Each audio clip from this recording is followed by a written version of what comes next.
how to get the most out of a shitty internship or apprenticeship. I know a lot of young people trying to, get their career started.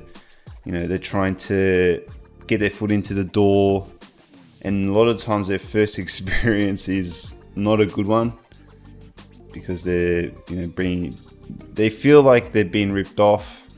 They feel like they're being taken advantage of.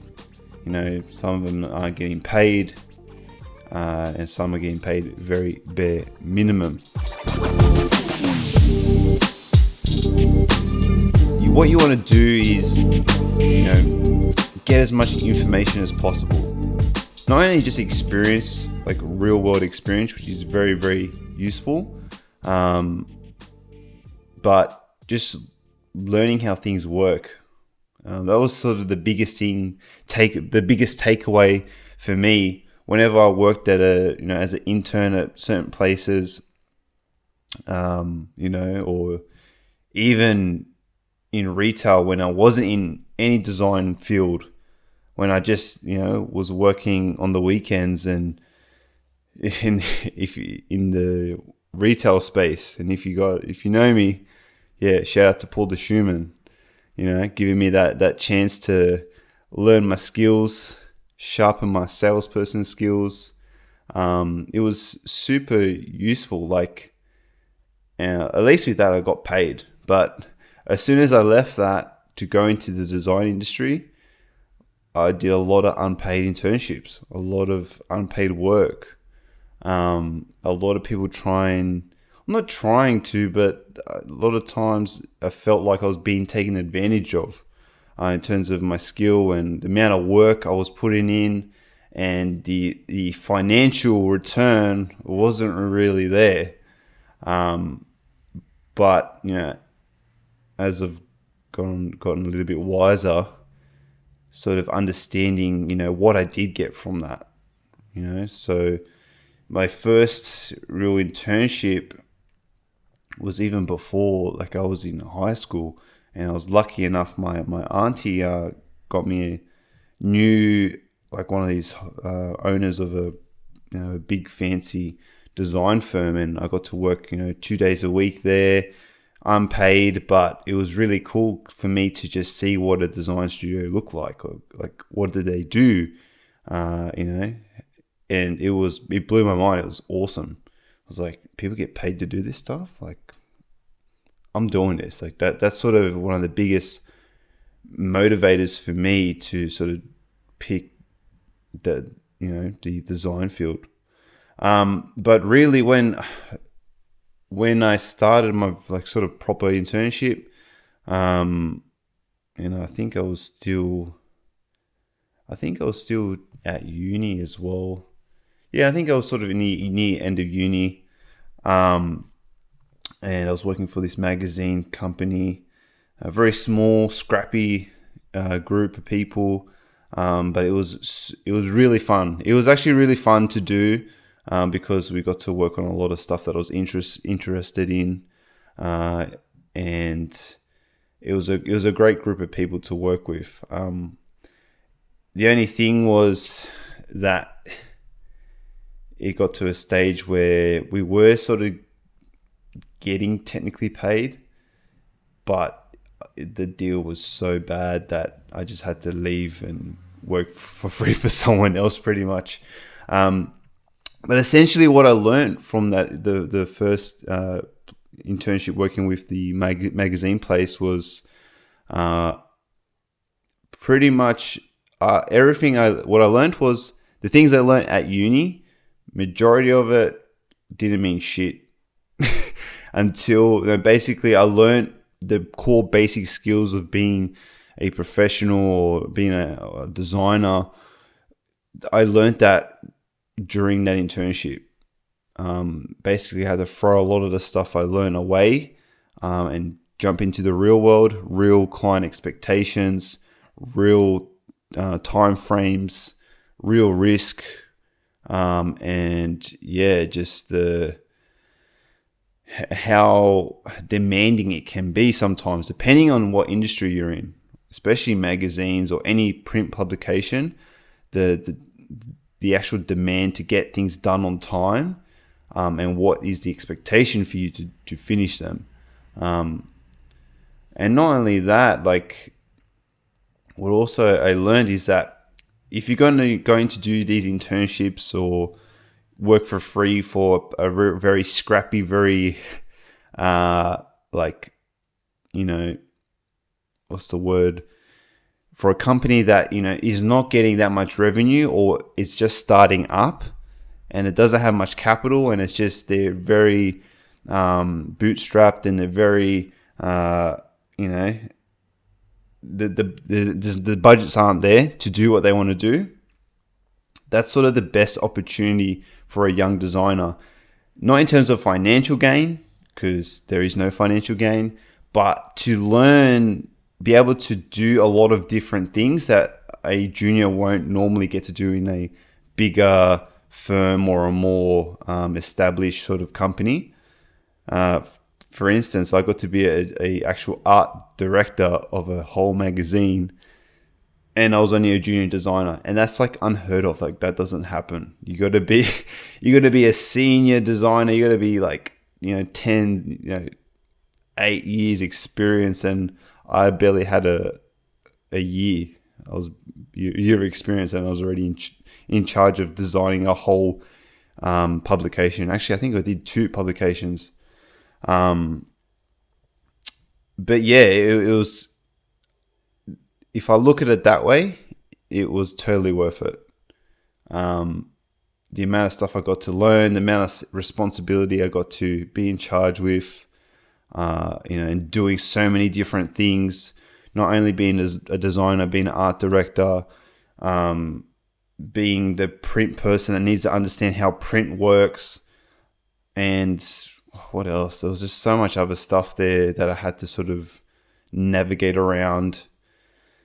And yeah, but I wouldn't have got that chance if I, didn't stick at it. And if I saw it in terms of the financial gain, I wouldn't have stuck at it, because there was no financial gain. And even pretty much after, when we finished the internship, technically finished it, the sort of the deal we had in terms of pay, working a couple of days here and there, it was the biggest ripoff. But that's the thing. Like, you got to understand, when you do these internships or you're doing these apprenticeships, is you'll get enough time. You'll spend enough time in there to realize 2 things. One, I love doing this. I can keep doing this, and I want to, eventually, if I can see the opportunity, I want to work like for these people. 2 is, you realize that you've learnt everything you could during this experience, and there's nothing else there for you to sort of absorb. And for me, for this example, I was the only designer there. Everyone else was a journalist, or they were in sales or selling advertisement. I was the only designer. So, and when you're so young as a junior designer, you sort of want, or in any position, you sort of want guidance from other people, other designers, other people in your skill set to teach you things and to make you a better designer or whatever. But that wasn't there. I had the opposite. I pretty much had to learn everything by myself, and I got to do so many different things. But I didn't get that formal training in terms of what I was looking for. So basically, once I did everything, done a couple of publications, and I realized, well, I know how this works now, and there's no one here to teach me anything new, and I'm getting paid peanuts. So that's when I thought, look, I might as well, venture out and work for free for some other internship, just so I can get in a better position, and learn some more things, and better my experience, my overall work experience. So yeah, I left there and I worked in a totally different setting, which was a social media company, social media advertising company thing. And that, even in that experience, I did the basic like 3 weeks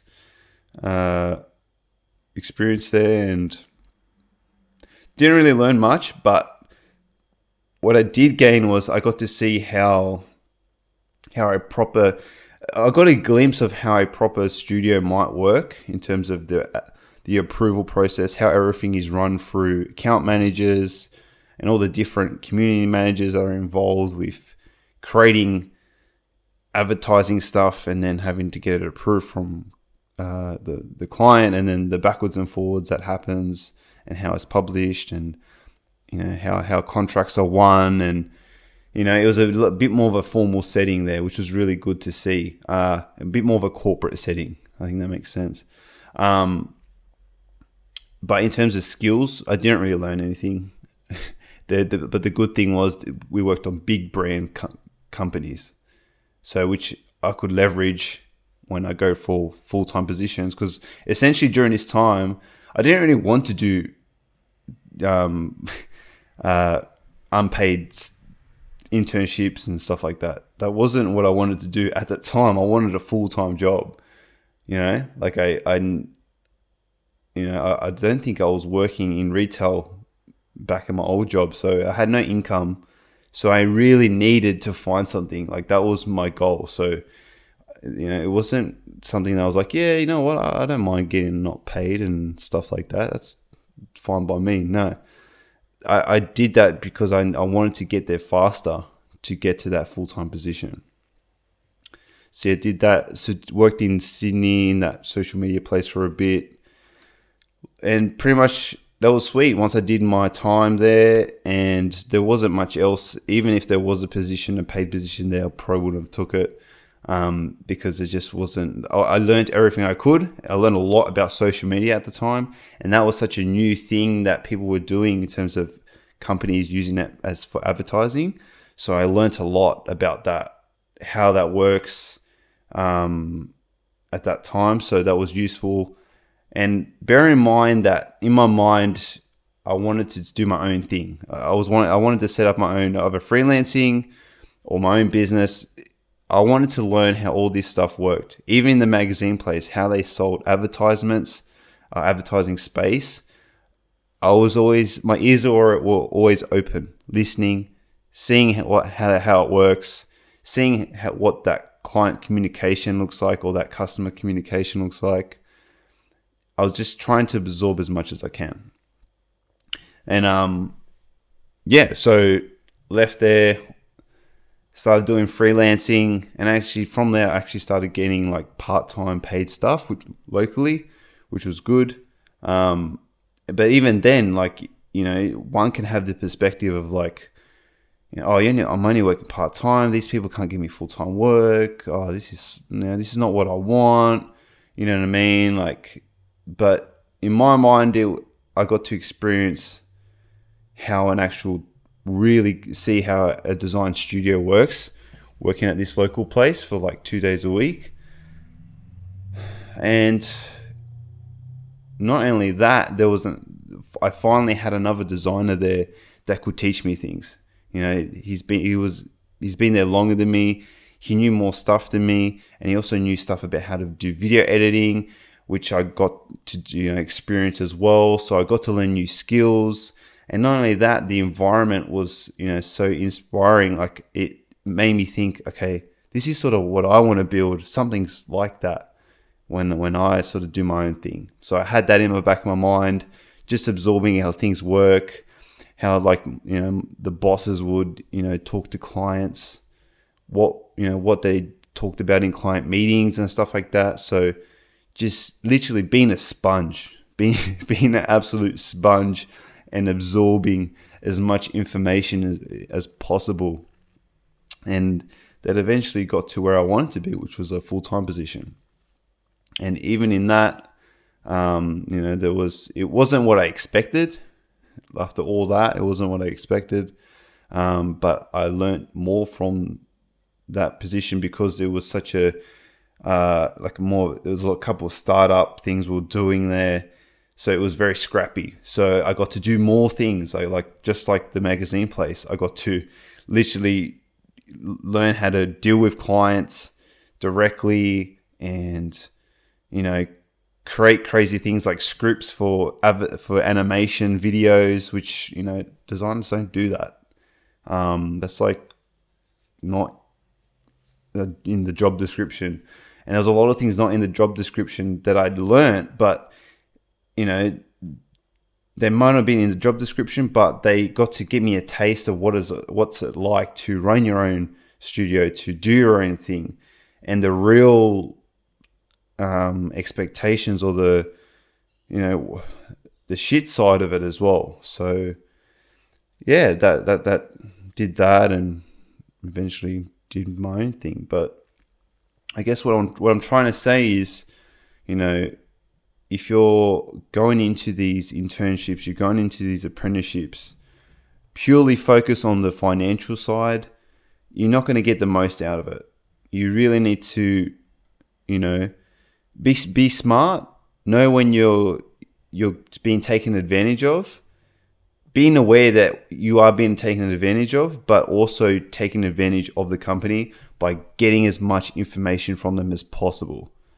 And getting as much experience from that situation as possible, so you can end up building leverage and building your reputation as a professional, or as a tradesman, or whatever you're doing. And then so when you go for the things you want to go for in terms of jobs, or, you know, doing your own thing, or, you know, whatever, it's just you have that reputation there to negotiate, you know, a full-time position. But yeah, that's sort of how it worked for me. That's what I find. And yeah, so, and the reason I'm talking about leverage is because I had an interesting conversation with a young designer the other day, and he's applying for different jobs, and doing interviews, and one of the questions that came up was pay. So, like, you know, how much do you want to earn in a year? And he was asking me, okay, you know, what should I ask for? And I just told him the basic junior wage, you know, which is the expectation, you know, 50, 60,000 a year. And, you know, I said, is that enough? Is that enough for you? And he's like, yeah, like, based off what you want to do, to live, you know, comfortably at your age, because, as you know, it's going to go up as you get older.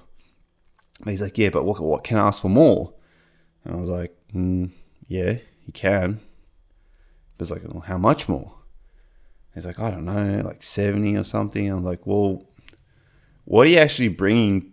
What value are you bringing to the company, first of all? Because I think a lot of junior people think that, you know, I don't know. I think it's not. They think they don't understand that because they're so young and so green, they need a lot more work. They need a lot more training. That company needs to invest in them, provide them with training, provide them with, you know, they need to spend more time with them just to get them at the basic level, at that where they need to be. Because as soon as you leave uni or TAFE, that level isn't sufficient for like an actual like a real world company. Most of the time, it's just not enough. You need more training. Like, that's why it's like, you know, you're trying to apply for these junior positions and they ask for like 3 years of experience. And I didn't really get that. And being young, I was like, what the fuck? It's like, I don't, how am I supposed to work for free for like 3 years? Like, how am I supposed to do that? You know what I mean? Like, I get it. I've been there. But I also understand from being a business owner, you know, figuring out like, okay, I don't want to just, if I'm going to hire someone, I don't want to spend time training them, and I don't want to have to get my experienced guys to spend time training them, because when the time they spent training the young guy, they're not doing their job properly. They're not doing their job what I'm paying them to do. I'm not paying them to train you. I'm paying them to do their job, to make a profit, so we can keep the business running. So that's why, when you in a junior position, or you have no experience or real world experience in terms of working for actual companies, you're looked at as like, okay, I'll bring you in because I need someone to do the bare minimum, but I need someone that I don't have to train. I don't have to spend that much time on. That's where that work experience, those internships become valuable, because that shows the employer, or shows the person's, your boss, that okay, this person knows how things work. They get how things are run because they've worked with this person before. Pretty much just sort of think of it like, from the boss's perspective or the employer's perspective. Why would they hire you? If you've got the basic skill set like everyone else, then, why should I pay you more than anyone else? Like, to build that leverage, you either need to have a wealth of knowledge, of experience that you're going to bring to the table, that you can add value to the team. That's where you have it in a better position of, having more leverage, because the value is there. They can see the value. They can see, oh, sweet, if I hire this guy or girl, they're going to, not only are they going to bring more skill set to that particular job I need done, they're even going to teach more skills to my other team members. You know what I mean? That's where it's like, okay, I don't mind paying you a little bit more because I know it's going to benefit me in the long run. But if you're a junior and there's nothing else you can really bring to the table, and the company is going to have to bring you up, that means time, cost is going to be involved to bring you up to just the satisfactory level. So yeah, just think about that. Just make sure you sort of understand, gives you a bit more perspective of, how to build that leverage, build that reputation, to get those jobs you want. And not only that, just the other stuff in terms of getting as much information, getting as much from a work experience, from a apprenticeship as possible, because there's not going to be a financial gain there. They're not supposed to. If you're expecting that, you're going to be sadly mistaken. Yeah, other than that, so what else did I want to talk about? Oh yeah, so that discussion sort of led to me thinking about the idea of happiness. Talking about, okay, how much do you want to earn in the year? Earn this much. Okay, cool. Are you going to be happy though? Like, if you earn more, or even if you earn less, like, are you going to be more happy, less happy? And I think it just made me think, well, really, happiness isn't like, I think people think that happiness is like a one day I'm going to be happy thing. Like, if I work, sacrifice and struggle, one day it's all going to be blue skies. I'm going to be happy forever, and it's going to be awesome. And I don't think happiness works like that. To be honest, like, in my mind, happiness is just an emotion. It's just a state of mind that changes throughout the day, changes via the minute, changes via the hour, changes via the day, the year. It changes all the time. And for me, the goal is just to keep it at a sustainable level, keep it nice and smooth, and not too many deviations, because shit's going to happen during the week, during the year. It's going to make you upset. It's going to make you angry. It's going to make you anxious. So, I'd rather keep a steady level of happiness than live a life of just like super happy, super sad, and then just this up and down, or this like sad, just hoping one day I'm gonna be happy, one day it's gonna work out, one day when I get that perfect job, I'm gonna be so happy, everything's gonna work out. I think every day you got to work at keeping that good level of happiness and just trying to keep it as smooth as possible. Yeah, that's my opinion. I don't know. What do I know? let me know what you guys think, what you think happiness is, and how you guys keep your level of happiness. Other than that, just pretty much what's been happening with Black Bear. With Black Bear, we've just launched a mini series for the real life brand identity process. So we working with Space Lab, a company in Brazil, and doing their brand identity, and this sort of gives you a behind the scenes look at what's involved. So if you're interested in that, check it out on YouTube. It comes out on the 12th of Saturday, or Saturday the 12th. And